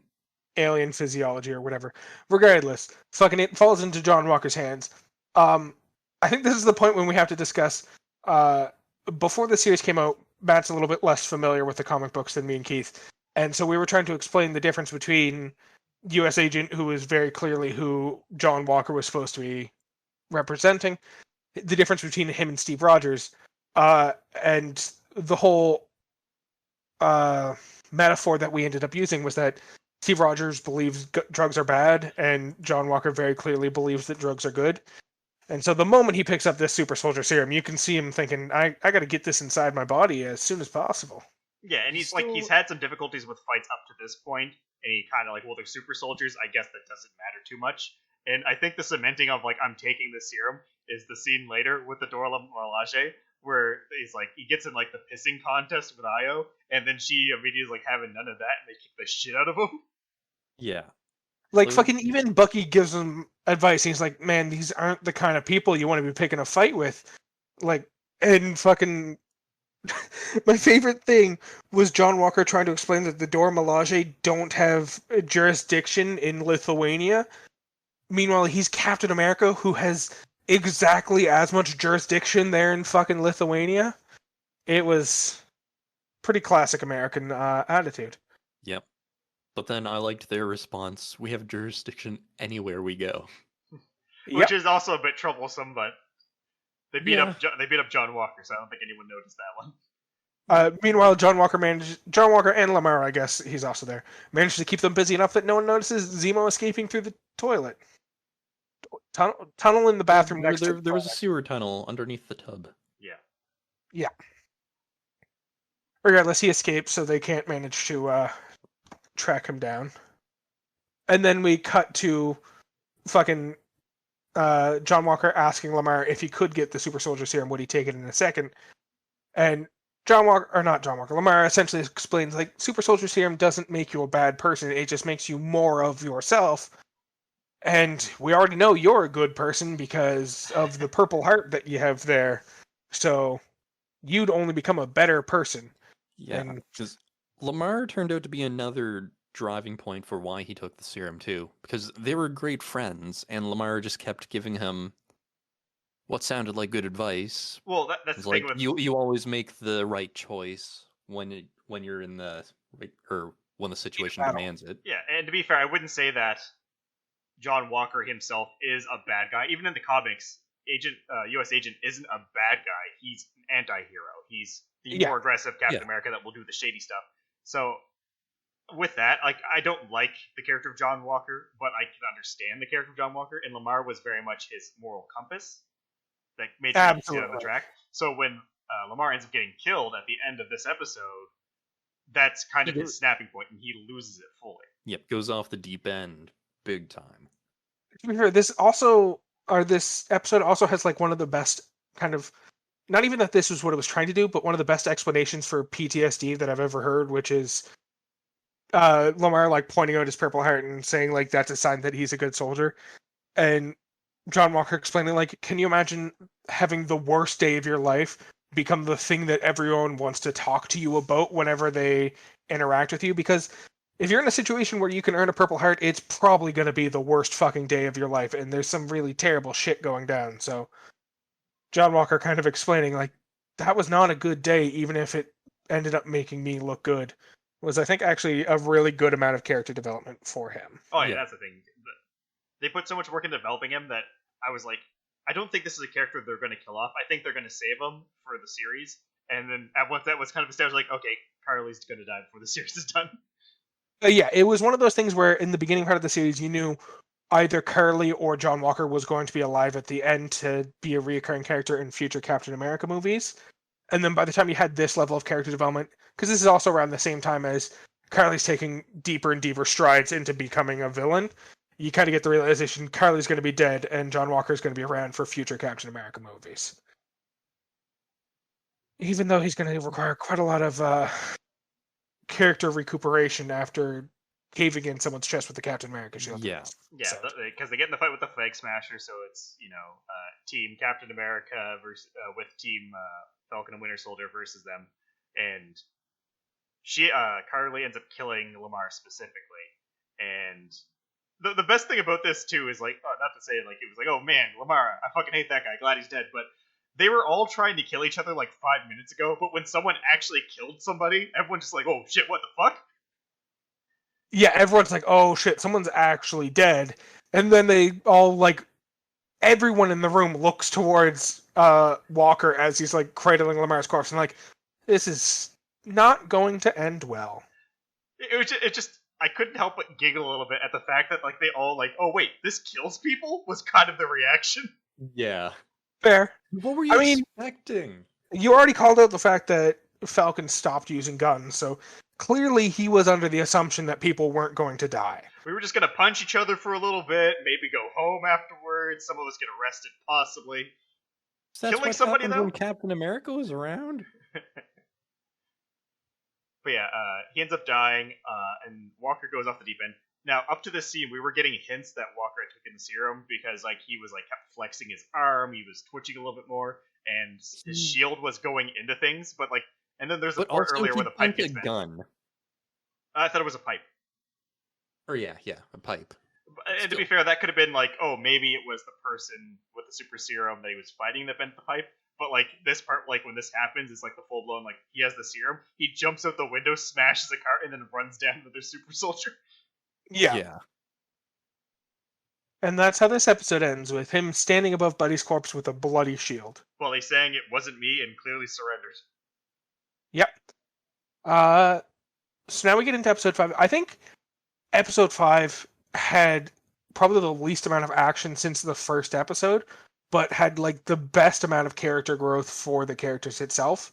Because besides the first, like, scene, which is Bucky and Sam kicking the shit out of John Walker and stealing his shield, there's not really any other fight scenes in this episode, but that one fight scene, first of all, had fucking phenomenal coordination where you can see John Walker wearing down both Bucky and Sam, and then just, like, exhaustedly fucking taking the shield and breaking his arms.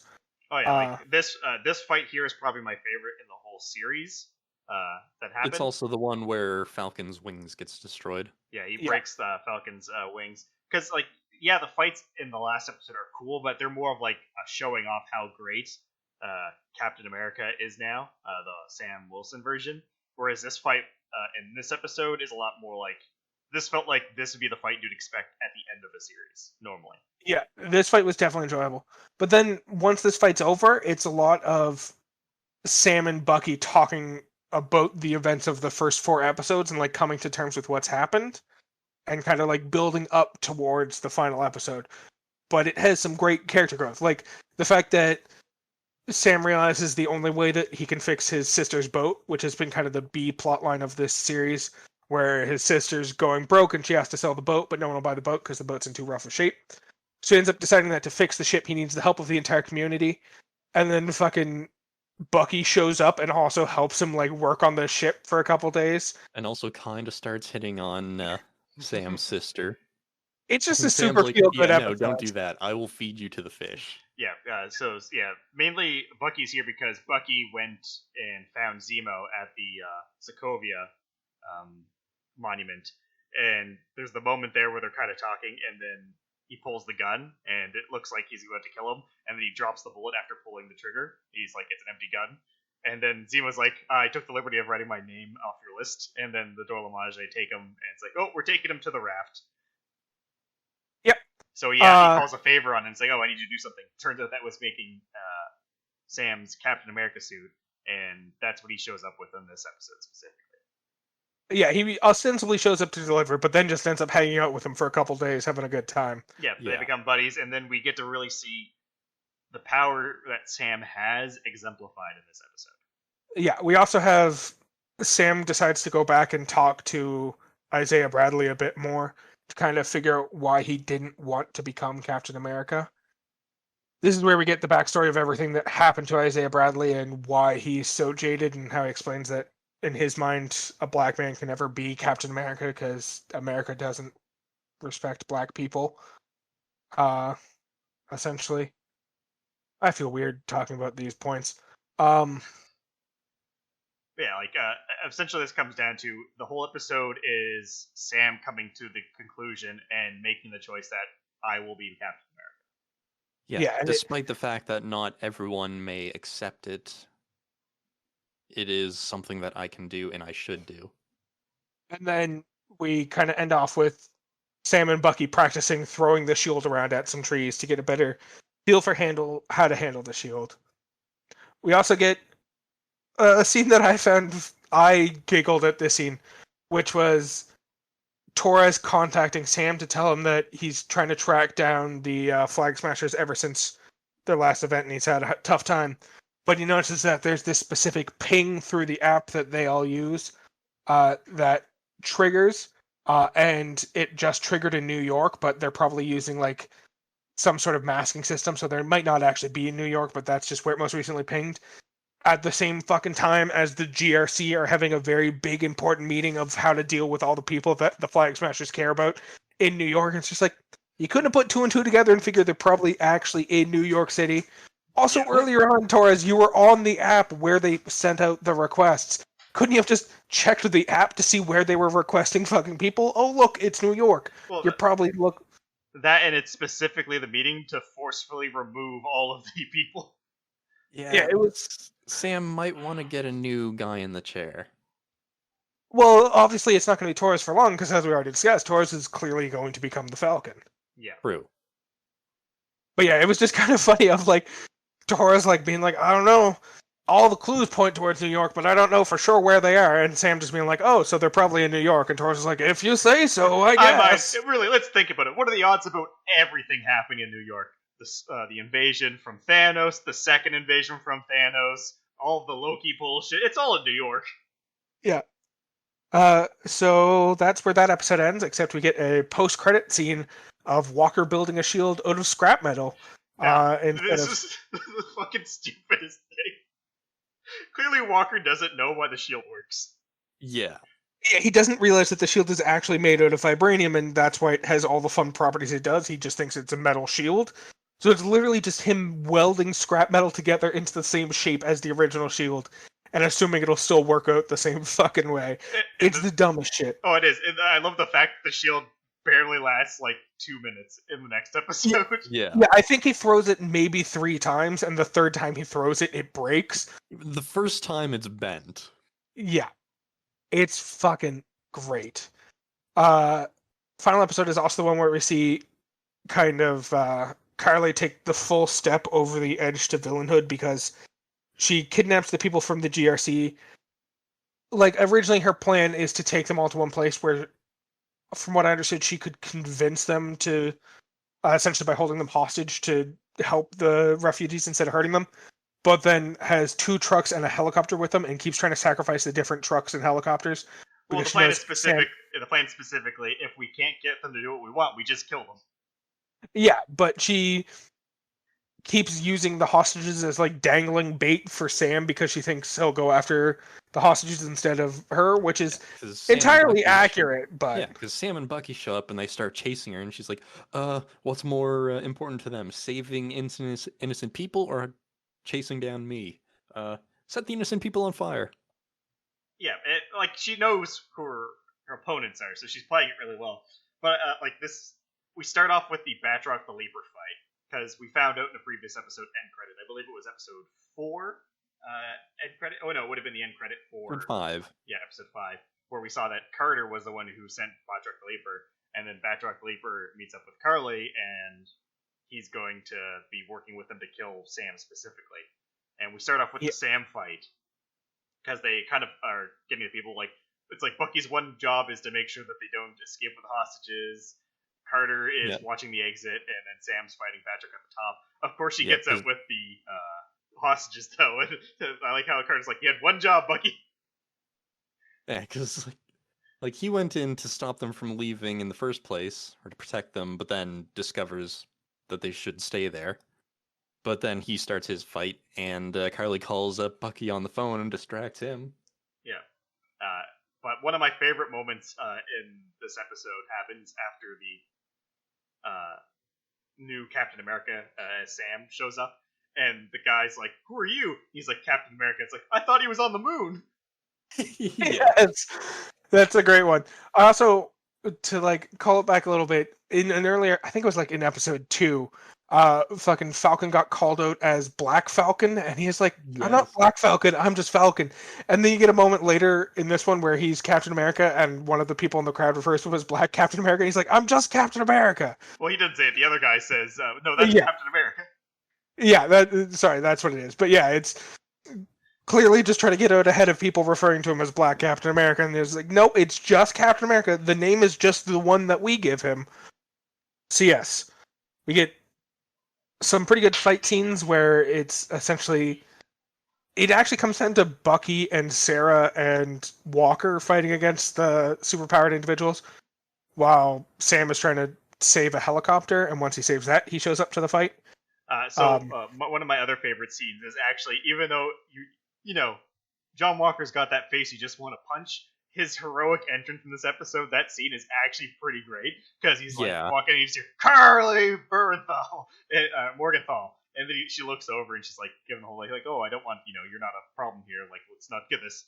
I didn't even want to kill Lamar. He's not important." And it's like, that's definitely the wrong thing you want to say to this man at this point. Yeah, you don't want to tell this guy that the person you killed, who is his entire motivation for wanting to kill you, was an insignificant person to you. You don't. That's not the line you do to convince someone not to kill you out of revenge. Yeah, because I feel like episode 6 does a good job of kind of starting a redemption arc for John Walker, which, like, it's very entertaining because his whole thing here, he's here to kill Karli specifically, and he's like doing whatever he can. And Bucky shows that he's changed because he goes after the civilians first before trying to stop her. And then we get the cool moment where she realizes they're losing the fight, and she goes to drive the truck off the platform into the construction site to kill everyone inside. And he sees her, and he's like, "I can go after her," but he makes the call of, "I'm going to save the citizens," which kind of like redeems himself. Like, he shows that he's not just bloodthirsty anymore. He has started to understand what it is to be Captain America. Yeah, he's not just about the fighting anymore. Yeah, he definitely has redemption. Unfortunately, he on his own is not able to successfully save the hostages inside the truck. But Sam shows up a couple seconds later and manages to successfully save the hostages inside the truck. Yeah, and this is where the end part of it kind of splits into, I guess, 2 separate parts, because they're trying to track them through the underground. Karli splits off by herself, and then the other 2 that are with her kind of go off in their own direction. So it ends up being Bucky and John that get split off, which, I guess that's kind of funny that those 2 are the ones together. And then Sam, of course, goes off by himself because he has to have the showdown with Karli. Yeah. And this is where we get a few interesting reveals. Yeah, this is where we finally get the reveal that Sharon Carter has been the power broker all along, because Batroc spells it out for us. Yeah, and then she immediately kills Batroc, and then Karli ends up shooting her. So we get that awkward situation of Sam shows up, and it looks like Karli has shot everybody. Yeah. Yeah. Sam ends up taking down Karli. Yeah, Sharon And by ends up. taking down, Well, that's because it's the scene where like they have the cool fight where it like exemplifies that Sam is able to use his suit and his shield to match a super soldier, but he's not actually trying to fight her. He's trying to get through to her still. And there's a yeah, part where she's got the he's gun. yeah he's continuing to talk to her, and she's getting quite angry at the fact that he's not fighting back. He's just defending himself. And then he ends up kind of holding her still for a second, still trying to get through. And then Carter pulls out a gun and shoots Karli, thus resolving that situation. Yep. What I like on the other side, though, is when the other super soldiers come on the other end, and it's Bucky and Walker there, and they're like, "Oh, we actually tricked you to come this way with your cell phone," paying off the fact that Karli might have given him the once over, tricking him to get the hostage out, but he used the same thing to trick them back. Yeah. So then the bad guys are captured and they're sent away to the raft. The ones who were working for Karli but weren't Karli because Karli's dead. Only for Zemo's butler to hold on to his role as supporting Zemo in his every endeavor by killing the superpowered individuals before they can make it to the raft. Yep. So we get like a lot of those fun after credit things where Isaiah Bradley now has a part in the Captain America Museum. Now, there is an issue with this specifically, and that's Isaiah Bradley didn't want to be known because he was scared that people would want to kill him. Did Sam confirm no one was going to kill this man by doing this? No. But he also didn't really reveal that he was a super soldier. More... See, I got the understanding that he didn't reveal that, or he did reveal that he was a super soldier, but didn't reveal that he was alive today. It was more so like it was more like an exhibit memorial. on. Yeah, and it was an exhibit on someone who fought in the Korean War, and not necessarily someone who is alive today. Okay. More so, this was someone who had the super soldier serum. Because all of the official records state that he is dead. Yeah, so it's just in why my change mind, that? I was having the weird thought process when this happened. Like, did he have this awkward conversation with the politician guy? It's like, okay, now first you need to promise, if I tell you this, you can't go kill this guy.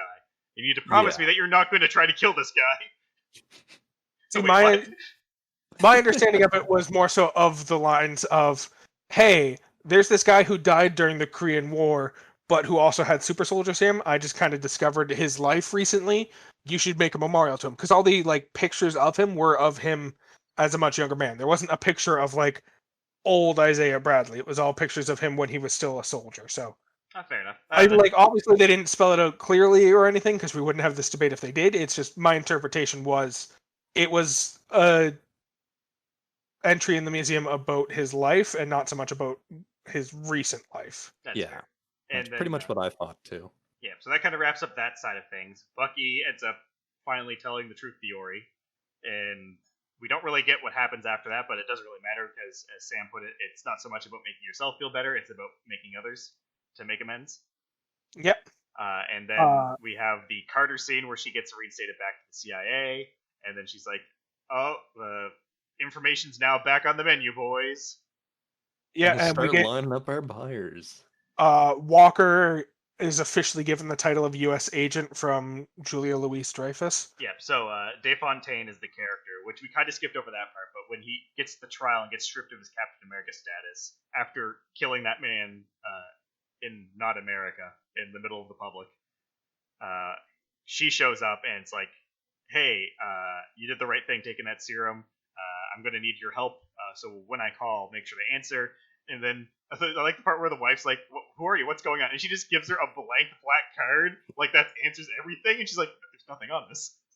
Yeah, she hands her a blank card and says, when I call, make sure you answer. And it's just like, how do we know it's you calling? You gave us a blank card, and I'm willing to bet your phone number isn't listed to the point where it will come up under caller ID. Yeah, so she ends up becoming, it feels like, well, she's the one who kind of sets up in names Walker as U.S. agent after he changes because he's not Captain America. Yeah, she calls out, this isn't a world where we need you as Captain America.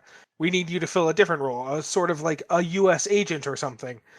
Which doesn't even imply that she's calling him U.S. agent. She's just saying he's an agent of the U.S., and it just feels like the way she phrased it, that's going to get stuck as his name, even though it wasn't intended to be a name. Because the way he took it, it's like, hey, that's what I'm called. I like that title. U.S. agent. Yeah. But I liked the way she introduced herself. It's like, Contessa Valentina Allegra de Fontaine. You can call me Val, but don't actually call me Val. You can think it, but don't call it. Don't call me that. Yeah, so The name's hard to remember, so you can call me Val, but don't actually call me Val. Just think of the name Val. So plot-wise, in the comics, she's was a big character reveal that we actually got because she's actually was originally Nick Fury's kind of like love interest, who ended up becoming a Hydra agent. But then, joke's on you, she's actually a double agent working for Shield, but she's infiltrated Hydra to take them down. But she ends up getting possessed by Leviathan and becomes Madame Hydra for a little bit. So she's got like a all over the place kind of story. But I guess the best way to put it is she's a darker character, but she's not a bad guy per se. Yeah, because she gives off the kind of vibe that she's off. Like, not everything is as it seems. Well, the speculation... Not in a bad way, but not entirely good. Yeah. Well, yeah, I'm pretty sure her character arc in the comics was she started as like a sleeper agent in Italy, and then after her parents died, she moved to America and joined S.H.I.E.L.D., and it was just like, okay, yep, that's... Yeah, and she's her big story arc was infiltrating Hydra to take it down from the inside, working for, like, from the reader perspective, it looks like she was actually a double agent working for Hydra to infiltrate S.H.I.E.L.D., but it was actually back and forth where she was actually truly a S.H.I.E.L.D. agent who infiltrated Hydra. Okay. Yeah. But the speculation with what's going on with this character in the story is that she's actually going to be the Nick Fury-esque character setting up the Thunderbolts for Ross. That does make sense. So she's recruited Walker, obviously. We do know that there's a few characters on the raft that could be recruited as well. Abomination and Zemo are both there, and Zemo is actually one of the iteration leaders of Thunderbolts. So I think that we might see an emphasis on Thunderbolts over the Disney Plus series or even a few of the movies, and that's actually speculation on why Ross is going to be in the Black Widow movie, and it's going to be that he's actually recruiting Black Widow's sister for the Thunderbolts at the end. Fair enough. I could also see... oh my god, why is his name escaping me right now? The bad guy from Black Widow. Oh, Taskmaster? Yeah, he's definitely a possible candidate. Yeah, I definitely can see Taskmaster being involved with the Thunderbolts as well. Yeah, there's just a lot of characters that are associated with the Thunderbolts in some capacity that are in play right now, that with her character kind of recruiting him and what she's doing, it implies that they were getting like a darker force. Yeah. So, what were you guys' thoughts on the series as a whole? Well, overall, I'm a big fan of this one. I've always been a more fan of like the action-oriented stuff in the Marvel Universe, of course. I did like WandaVision, but the biggest fault of it is it felt too foreign to what was going on in the series. Like, definitely it got more interesting and cooler as it went on, but I feel like because it was so different, it felt quite like not watching a Marvel thing. Yeah, this one definitely felt a lot more like a Marvel property than WandaVision did. WandaVision was definitely super enjoyable, but this one was its own separate thing that was quite different. And that's the thing, we're getting into the new phase right now, so I feel like they have to do something to really change it up from the first saga, which was the Infinity Gauntlet, because with that whole storyline done, you don't want it to just be like a rehashing, but with a different MacGuffin. You want to kind of shift the universe, and I think magic and multiverse is definitely going to be the way we're going. Like, things being not quite what you think, so I wouldn't be surprised if they try to pull something like an Axis storyline or something like that. Yeah, I can definitely see it being, because Phase 1 was largely about aliens, I can definitely see them leaning more into the wizard aspect of the big three for this one. I was a huge fan of this. As I kind of said at the beginning, I definitely preferred it to WandaVision. Not that I disliked WandaVision, it's just this was more so what I was looking for from the Disney Plus series.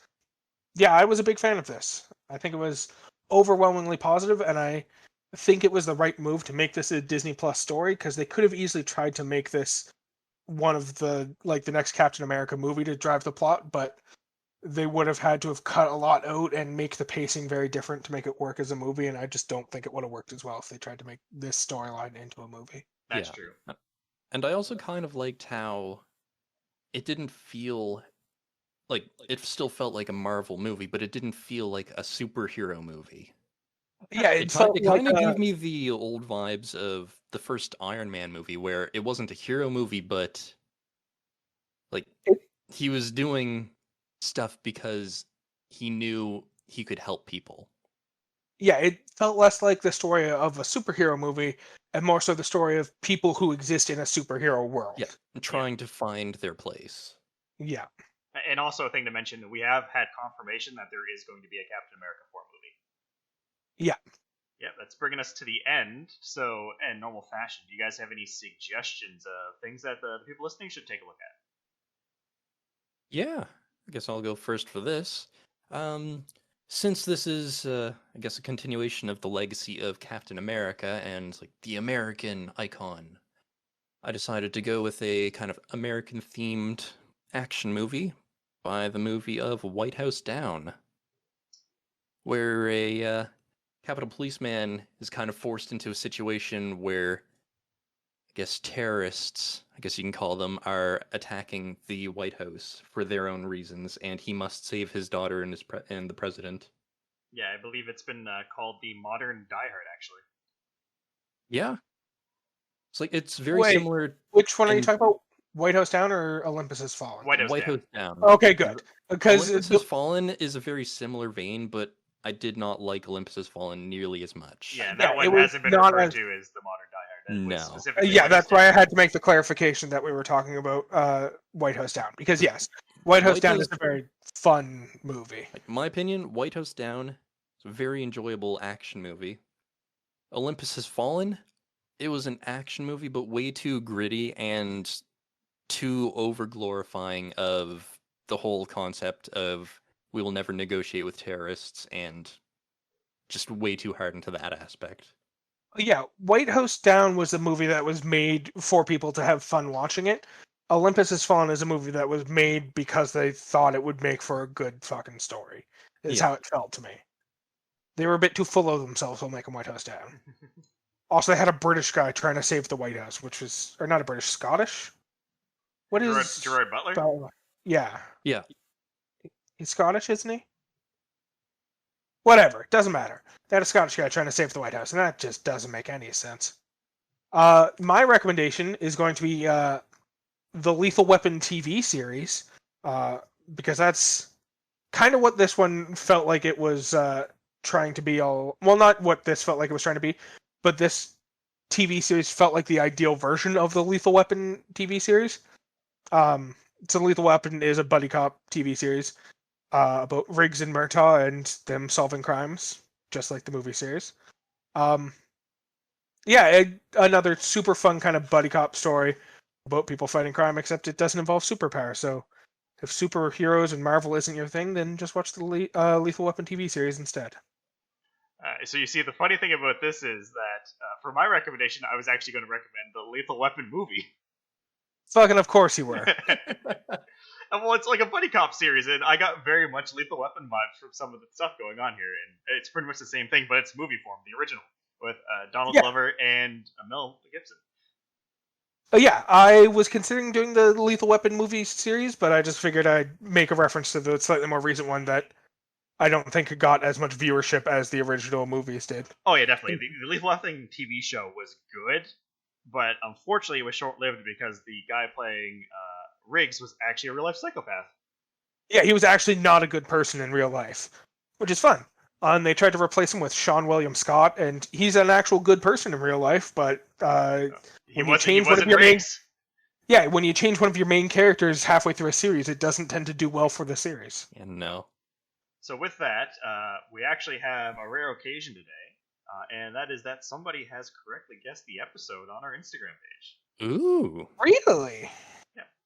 So Tachi Camargo has correctly guessed Falcon and the Winter Soldier. For you, Tachi. I know you've tried to guess it a couple times now. You actually got it exactly right for once. Congratulations. For some reason, you spelled it Falcon and Winter Soldier and not Mephisto and Winter Mephisto, but close enough that you'll get the call out. Yeah, well, we'll let that slide for now. But yeah, Until Mephisto actually shows his face. he's gonna show up eventually, and everyone's gonna. I hope they don't try to play any like mind games when they introduce Mephisto into the world. They just like, here's Mephisto without any indication that Mephisto was coming. I just want it to be like in a fucking Spider-Man movie. Like, it's not even a movie where you're expecting it, like Doctor Strange and the Multiverse of Madness. They just have like fucking Willem Dafoe walk onto the screen and like shake fucking Tom Holland's hand, and he's just like, "How's it going?" And he's like, who are you? He's like, oh, me, I'm Mephisto. And then they just cut to black. Like, I just want that to be the introduction of Mephisto. No. What I want to happen is, so they're doing damage control, and I want damage control to like have a moment where it's like, oh shit, we have to go ask the boss, and it's just someone knocking on the door and opens it. It's like, excuse me, Mr. Mephisto. Fair. Regardless of how they go about introducing him, I made that joke, like, that was an offhand joke, but now I really want it to be Willem Dafoe playing Mephisto, based entirely on how he played Ryuk in the live-action Death Note, which we talked about 2 weeks ago. And by we talked about 2 weeks ago, I mean we've released the episode where we talked a year ago about him. Yeah, I definitely think that would be a good casting. So, congratulations, Tachi. I don't know how I started talking about Mephisto when we were trying to congratulate you for correctly guessing, but congratulations. I believe this currently makes you the guessing leader. I think it does, actually. Yes. Brand new record of 1. I think it's 2. I think they actually correctly guessed another one. Oh, yeah. I think it's Oh, 1.5, okay, because I think we gave them shit for a previous one, and we're willing to give them half points. Honestly, I lost track how many times we give people shit. If they get a call out on our show, we're probably giving them shit, I'll be honest. Well, if it's you, Peter, it's every time. Matt, I try and be friendly and supportive. I don't need... That's what it was. It was not last episode, but the episode before when we talked about the Pokemon Adventure comic. Tachi just guessed Pokemon, and we gave her half points for that. So she has 1.5 points. Well, this will wrap up our episode for this week. Of course, if you have a suggestion on what our podcast is about, or just have a comment, input, or even a correction, email us at whatismypodcastabout@gmail.com. That is spelt as words normally are.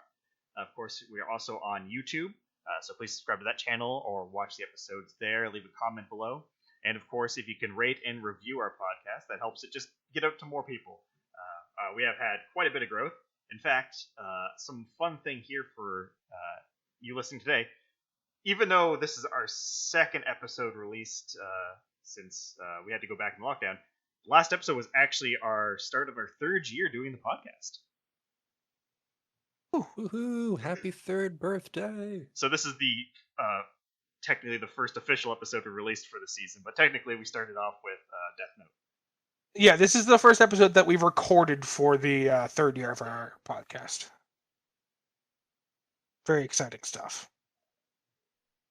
Yep, so definitely make sure you put some information in if you want to suggest an episode. We don't just do that for Fanuary, of course.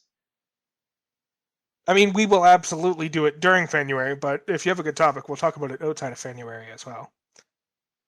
If you have a bad topic, I'll give you shit during the podcast. Even if you have a good topic, I'll give you shit during the podcast.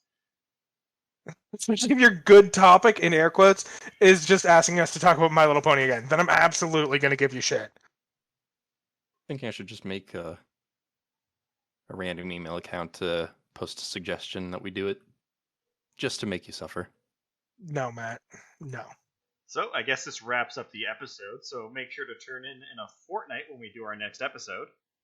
Right now, join us in 2 weeks' time when we talk about trade wars and politics from long, long ago in a galaxy far, far away.